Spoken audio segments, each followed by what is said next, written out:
டேய் பிரம்மா விஷ்ணு அரசியல்வாதிக்கு தலையில் உச்சி தலையில் சீலை குத்திட்டார்.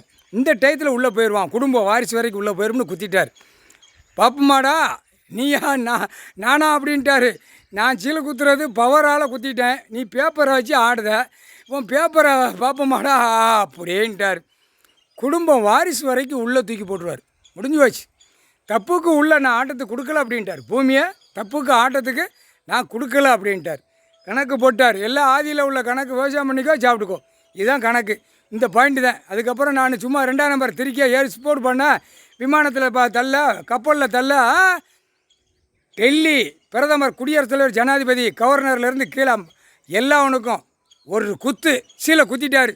சோழி முடிஞ்சடா, உள்ள உயிரோடா கழுதிம்படா. இந்த செம்மத்தில் நீ வச்ச செயலறையில் உள்ளே போயிடுவான். அதுக்கப்புறம் 13 செயலரை, 13 கம்பி, விறுவிறுன்னு வானரப்பட முப்பட வீரர்கள் டக்கு டக்கு டக்கு டக்குன்னு எங்கெங்கே வேலி அடிக்கணுமோ, எங்கெங்கே கேட்டு போடணுமோ போட்டுவான். போட்டு முடிச்சோன்னா ஐயா அம்மா இல்லை பிரித்து தள்ளுறா அப்படிம்பாரு. புரிஞ்சுக்கோடா, இல்லை உன் கணக்கா இல்லை என் கணக்கா அப்படின்ட்டார். முக்கால் சத்தியம்.